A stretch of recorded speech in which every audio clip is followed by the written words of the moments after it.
حضرت علامہ اسماعیل حقی رحمۃ اللہ علیہ فرماتے ہیں کہ اللہ نے فرشتوں سے کہا کہ میں نے انی جاعل فی الارض خلیفہ، زمین پہ نائب بناؤں گا۔ قالوا اتجعل فیہا من یفسد فیہا ویسفک الدماء ونحن نسبح بحمدک ونقدس لک قال انی اعلم ما لا تعلمون۔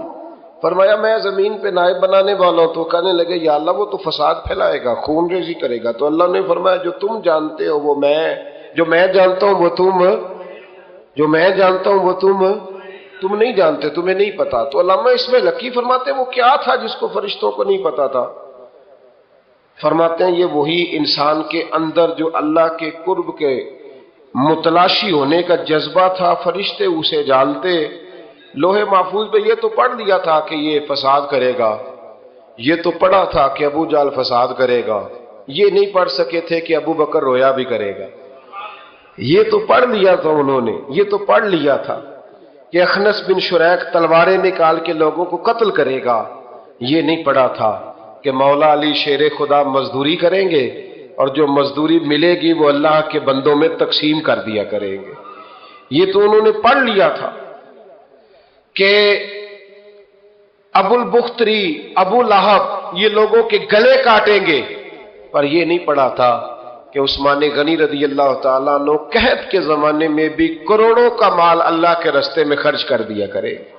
وہ جو انسان کے اندر طلب ہے، وہ جو تڑپ ہے، وہ جو شوق ہے، وہ جو کیفیت ہے، وہ جو معرفت کا نور ہے، یہ اللہ کو بڑا ہی پسند، یہ بڑا ہی پسند۔ اس لیے حدیث قدسی میں رب فرماتا ہے مجھے تلاش کرنا ہو تو ٹوٹے ہوئے دلوں میں تلاش کیا، ٹوٹے ہوئے دلوں۔ اب وہ میں معرفت کی کیا بات کروں گا، پہلے تو میں کیا کر سکتا ہوں، لیکن اگر میں کروں بھی کہیں سے چلو پڑھ کے تو کروں کہاں؟ میں تو ابھی تک لوگوں سے 5 نمازوں کا وعدہ لے رہا ہوں۔ وہ معرفت کی بات، قرب الہی کا راستہ، وہ تو بڑی دور کی بات ہے، وہ تو بڑی آگے کی ہے۔ ابھی تک تو ہم یہ وعدہ لے رہے ہیں کہ داڑھی رکھ لو گے، سچ بولو گے، حلال کھاؤ گے۔ مطلب وہ جو ہمارے بزرگوں نے لکھا، وہ جو جذب ہے، وہ جو کیفیت ہے، وہ جو عبادت ہے، وہ جو تڑپ ہے، اور وہ پھر جو ایک مقام ہے کہ انسان اپنے رب کی اس طرح عبادت کرے کہ وہ اپنے رب کو دیکھ رہا ہے۔ آپ کتاب و سنت کا جب مطالعہ کرتے ہیں تو آپ غور فرمائیں کہ نبی پاک صلی اللہ علیہ وسلم نے مختلف صورتوں کے فضائل بیان کیے، پھر نبی پاک علیہ السلام نے اللہ کے مختلف اسماء کا، مختلف ناموں کی فضیلت بیان کی۔ فرمایا جو آدمی سبحان اللہ کہتا ہے اسے 30 نیکیاں ملتی ہیں، اور جو تسبیح فاطمہ ہی پڑھ لے رضی اللہ تعالی عنہا۔ تسبیح فاطمہ یعنی 33 بار سبحان اللہ، 33 بار الحمدللہ، 34 بار اللہ اکبر، جو شخص یہ پڑھ لے اس کے گناہ سمندر کی جھاگ کے برابر بھی ہوں۔ سمندر کی جھاگ کون ماپے گا کہ سمندر کہاں سے چلا اور کہاں پہنچا؟ تو فرمایا سمندر کی جھاگ کے برابر بھی اگر اس کے گناہ ہوں گے، اتنا بڑا پاپی بھی ہو، تو یہ اللہ کا ذکر کرنے کی برکت سے، تسبیح فاطمہ پڑھنے کی برکت سے اللہ اس کے گناہوں کو معاف فرما دے۔ نماز میں، عبادت میں دل لگ جائے تو مطلب یہ کہ خشوع حاصل ہو گیا۔ وہ کہے کہ میں نے بڑی جھک کے رکوع کیا اور بڑی میں نے دبا کے سجدہ کیا، تو احکام تو ایسے ہی ہے، کرنا تو ایسے ہی چاہیے، لیکن خشوع کا معنی کیا ہے؟ دل کا لگنا۔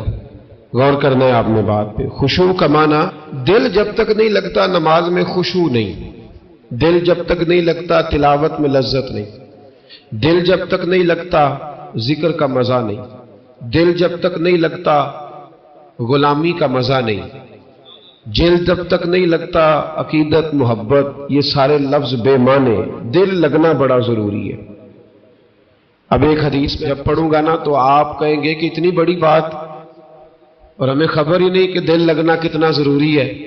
نبی پاک علیہ السلام کا فرمان صحیح مسلم میں موجود ہے، حضور نے فرمایا میں اس دل سے پناہ مانگتا ہوں جو دل تو ہو پر اس میں خشوع نہ ہو۔ پناہ مانگتا ہوں اس دل سے، دل ہو پر وہ لگا ہوا ہی نہ ہو، نہ نماز میں لگے، نہ عبادت میں لگے، نہ وہ اللہ کے ذکر میں لگے۔ میں پناہ مانگتا ہوں ایسے دل سے۔ وہ کوئی دل ہے؟ وہ دل ہے کوئی پتھر بن گیا جس میں خشوع ہی کوئی نہیں، جو پیسوں میں بڑا زیادہ لگتا ہے، گپوں میں بڑا زیادہ لگتا ہے، کھانے پینے میں بڑا زیادہ لگتا ہے، آوارگی میں بڑا لگتا ہے۔ عبادت میں نہیں لگتا تو پھر اس کا علاج کرانا چاہیے. دل کو لگانے کی طرف توجہ کرنی چاہیے. دل جب لگ جاتا ہے نا تو پھر وہ جدھر لگ جاتا ہے پھر وہ ادھر ہی رہتا ہے, دائیں بائیں نہیں جاتا. اور جب لگتا نہیں تو پھر وہ گھومتا ہی رہتا ہے, وہ آوارہ ہی رہتا ہے, پھر اس کی کوئی حیثیت نہیں ہوتی. اس کا لگ جانا بڑا ضروری ہے. اس دل کو اللہ اور اس کے رسول کے راستے میں لگا دینا یہ بڑا اہم اور بڑا ضروری امر ہے. نہیں نہ لگے گا تو یہ خراب ہو جائے گا, بگڑ جائے گا. اس پر محنت کی ضرورت ہے. نبی پاک علیہ وآلہ وسلم سید عالم صلی اللہ علیہ وسلم کے جو غلام تھے نا, ان کا جب دل نہیں لگتا تھا تو دل کی شکایت کرتے. ایک صحابی نے عرض کی, حضور میرا دل سخت ہو گیا, نرم ہی نہیں ہوتا. محبوب علیہ السلام نے فرمایا تو یتیم کے سر پہ ہاتھ پھیرا کر, اللہ تیرے دل کو نرمی عطا کر دے. تو کسی یتیم کے سر پہ تیرا دل لگ جائے گا, اس میں نرمی آئے گی. یتیم کے سر پہ تو ہاتھ رکھے گا نا, جس کا باپ فوت ہو گیا اس کے سر پہ تو ہاتھ رکھ, اللہ تیرے دل میں نرمی پیدا کرے. محبوب نے بیان کیا. حضرت جناب سیدنا سری سختی رحمت اللہ علیہ فرماتے میرا دل سخت ہو گیا تھا, میں بڑا پریشان رہتا تھا. حضرت معروف کرخی رحمت اللہ علیہ کی بارگاہ میں کئی دفعہ عرض کی. میں نے کہا بابا میں اس کا کیا کروں, یہ سخت ہو گیا. مہینوں ہو گئے یہ اللہ کے خوف میں نہیں رویا, سالوں بیت گئے حضور کی نعت سن کے نہیں رویا. اب تو کتنا وقت گزر گیا ہے, اسے مدینے جانے کے لیے بھی رونا نہیں آتا. حضور یہ سخت ہو گیا ہے, کوئی رحمت کی نظر ہو. خشکی سی آ گئی ہے, عجیب سی میل چڑھ گئی ہے. فرماتے کئی دفعہ میں نے خواہش کا اظہار کیا. ایک دن نا عید کا دن تھا تو حضرت معروف کرخی نے ایک چھوٹا سا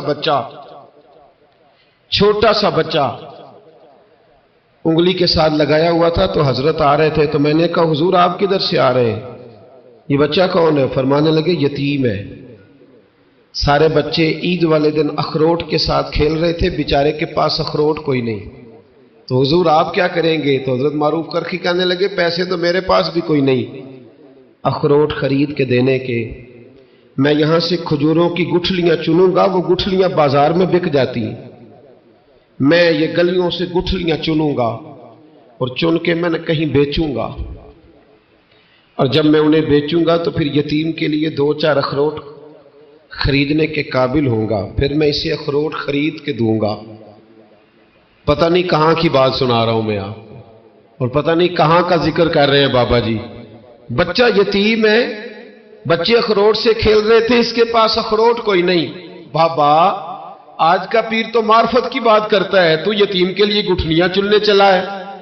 آج کا پیر تو کہتا ہے میں اسی والے کمرے میں بیٹھ کے تمہیں بڑا عرش کے اعلیٰ کی بات بتاؤں گا, یتیم کے لیے گٹھلیاں چننا, مدرسے کے طلباء کی نوکری کرنا, یتیموں کا, غریبوں کا, ان مجبوروں کا خیال کرنا, یہ تو رواج ہی نہیں ہے آج کا. بابا تو کیا کہانی سنا رہا ہے؟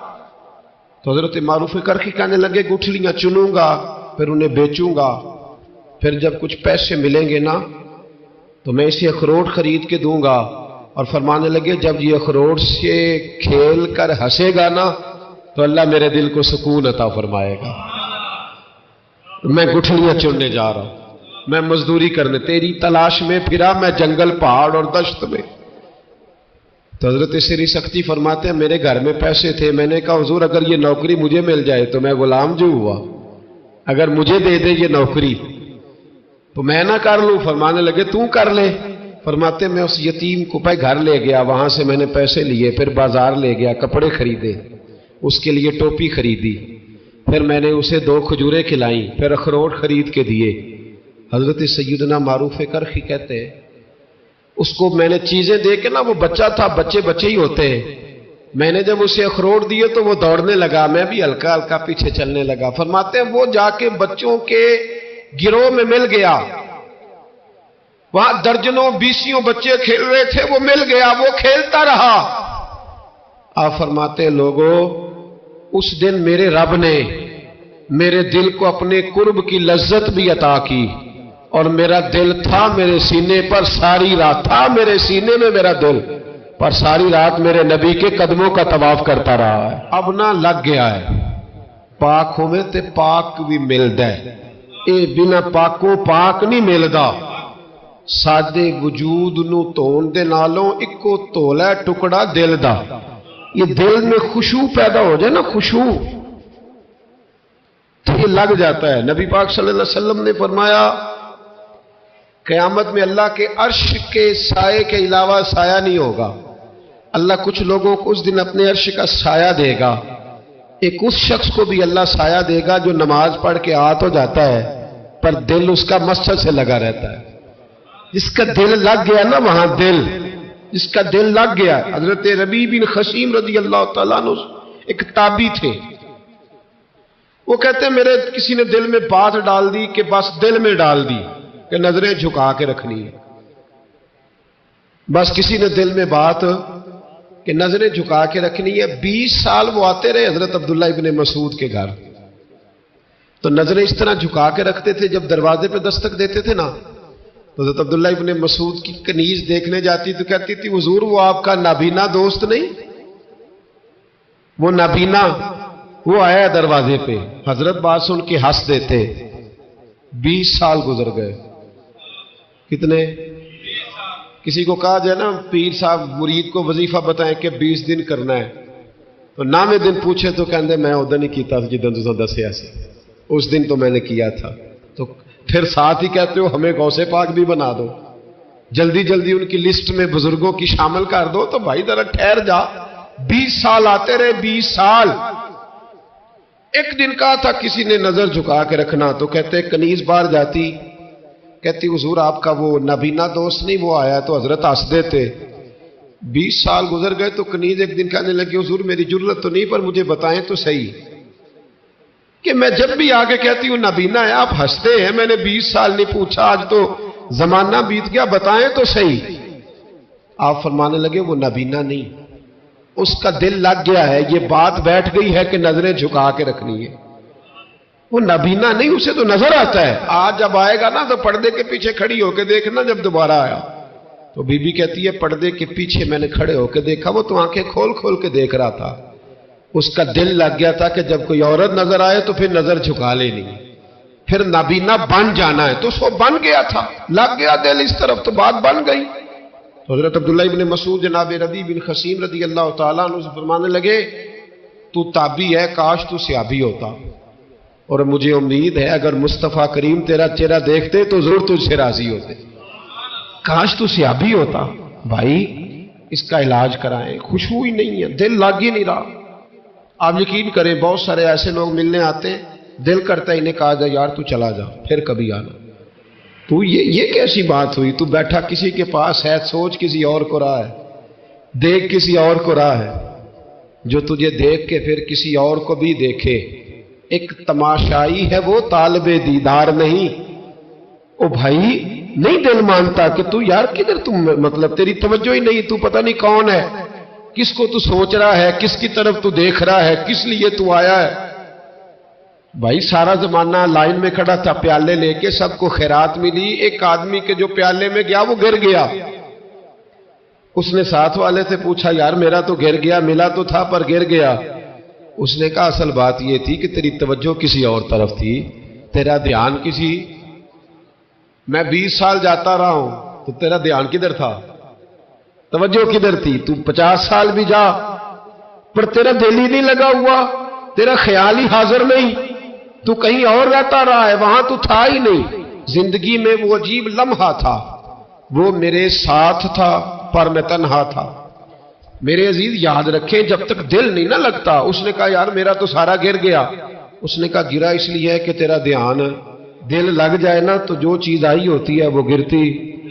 چنگیاں دے لڑ لگی ساں تے میری چولی چ پھل پے تے پیڑیا نال میں رل گئی تے میرے اگلے بھی ڈول گئے۔